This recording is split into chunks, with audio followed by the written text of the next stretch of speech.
Je serre ta parole dans mon cœur afin de ne pas pécher contre toi. Que cette parole soit cachée au fond de mon esprit pour produire le fruit qui t'est agréable.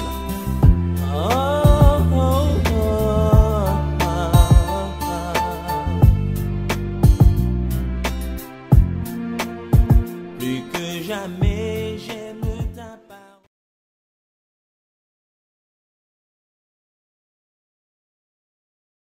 Shalom, shalom, shalom. Heureux de vous retrouver sur notre plateforme, sur les traces bibliques de la Pâque. C'est la thématique que nous avons abordée depuis un certain temps. Nous sommes à la 21e question. Quelles sont les conséquences de la Pâque pour le peuple juif? Oui, il y a plusieurs conséquences. Et nous pouvons commencer par la première conséquence. C'est que lorsque il y a eu Pâque pour le peuple juif, la mort n'a pas frappé les Israélites. Ça, c'est la première conséquence. Le jugement de Dieu ne les a pas atteints. Non. Le jugement de Dieu est passé outre les maisons où il y avait le sang appliqué sur les linteaux des portes. Deuxième conséquence, c'est que Pharaon n'en pouvait plus. Lui, le grand Django, qui tenait Israël, l'homme fort qui tenait Israël captif, malgré 9 plaies qui se sont passées, lui qui décidait, qui avait le veto, l'homme souverain de l'Égypte, il a décidé de libérer Israël. Il n'en pouvait plus. Il a décidé malgré lui et a demandé à Moïse de les libérer. Ça se voit dans Exode 12, verset 29 à 31. Je voudrais profiter de là pour te dire, si quelqu'un détient captif ta vie, si quelqu'un te tient sous sa domination, Dieu peut faire en sorte que la personne ne puisse plus tenir. Oui, Dieu peut faire en sorte. Oui, il est capable de réduire à néant les hommes forts parce qu'il tient leur souffle de vie entre ses mains. On a vu des rois mourir. On a vu des chefs d'État devenir prisonniers. Et on a également vu des prisonniers devenir chefs d'État. Dieu est capable de te libérer. La troisième conséquence que j'ai notée, c'est que le sang de l'agneau attire la faveur sur le peuple. Oui, le sang de l'agneau a attiré la faveur sur le peuple d'Israël. Et cela a permis, bien sûr, qu'ils puissent dépouiller les Égyptiens qui remettent leurs trésors. C'est-à-dire les Égyptiens ont été obligés de remettre leurs trésors. Ça se voit dans Exode 12, versets 35 à 36.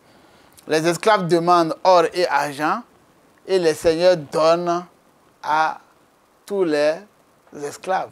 Lorsque les esclaves demandent or et argent, les seigneurs n'ont pas pu se retenir parce qu'ils étaient dans la panique. Vous voyez, vous avez perdu vos enfants, tous les premiers-nés. Il vaut mieux remettre, ils n'ont qu'à partir avec et on va avoir la paix parce qu'on ne sait pas ce qui va arriver. Peut-être qu'après les premiers enfants, c'est nous-mêmes on va mourir là. Autant se débarrasser de ces biens-là pour pouvoir vivre. Quand nous lisons 2 Chroniques 20, nous voyons 3 armées contraires au peuple de Dieu qui se sont livrées bataille pendant que Josaphat et le peuple chantaient. Les armées sont parties à la guerre avec leur or et toutes leurs richesses. Voyez-vous, après les tueries des armées ennemies, les Juifs ont mis 3 jours à ramasser ces trésors. Alors, on peut se poser la question de savoir pourquoi Dieu rend-il riche?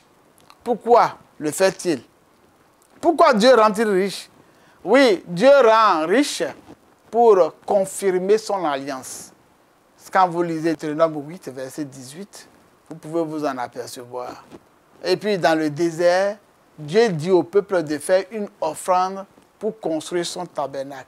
Comme Dieu sait qu'il aura besoin de certaines richesses, de certains biens, pour pouvoir faire avancer son œuvre, et comme il sait qu'il va avoir besoin de ses serviteurs pour faire avancer son œuvre, c'est pourquoi il les bénit, assurément. Veux-tu avoir la bénédiction? Sache pour quelle raison tu veux avoir la bénédiction et à quoi cette bénédiction-là doit pouvoir servir. Dans Exode 36, Dieu a un plan pour nos finances. pour annoncer une bonne nouvelle aux pauvres. Le sang de l'agneau donne la guérison. C'est la quatrième conséquence que je suis en train de dire. Le sang de l'agneau donne la guérison.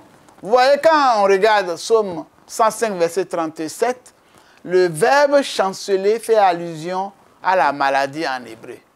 Le verbe chanceler fait allusion à la maladie. Donc, en réalité, si vous appliquez le sang de l'agneau à votre vie ne va pas chanceler. Vous n'allez pas souffrir de maladie. Si vous avez une maladie, vous allez pouvoir en guérir. C'est ce que ça veut dire. Alors, l'autre conséquence, cinquième conséquence, c'est que le sang de l'agneau attire la présence de Dieu. En effet, quand on lit Exode 20, verset 22, on peut s'en apercevoir. Et quand on lit Romains 8, verset 14, on voit bien qu'il y avait une protection qui couvrait le peuple de Dieu. Il y avait la nuée qui représentait le Saint-Esprit qui les accompagnait dans leur marche dans le désert. La dernière conséquence que je vais citer, c'est que l'ange de l'Éternel est passé derrière eux pour séparer le peuple d'Israël et l'armée de Pharaon. Peut-être pas aussi par une nuée, mais il y avait une nette séparation, de manière à ce que même lorsque l'armée de Pharaon a décidé de repartir pour pouvoir dominer le peuple d'Israël en marche vers le pays promis, eh bien, l'ange avait mis une séparation. Si tu fêtes Pâques de la meilleure manière possible, si tu appliques le sang de Jésus sur ta vie, ce qui va se passer, Dieu ordonnera à ses anges de te protéger. Et un seul ange, comme protecteur, peut mettre à mal n'importe quelle armée sur la terre. Je te souhaite de venir sous la protection de Dieu et de profiter des bonnes conséquences. Les conséquences de Pâques dans ta vie. Là-dessus, je voudrais te dire, shalom. Je serre ta parole dans mon cœur afin de ne pas pécher contre toi. Que cette parole soit cachée au fond de mon esprit pour produire le fruit qui t'est agréable.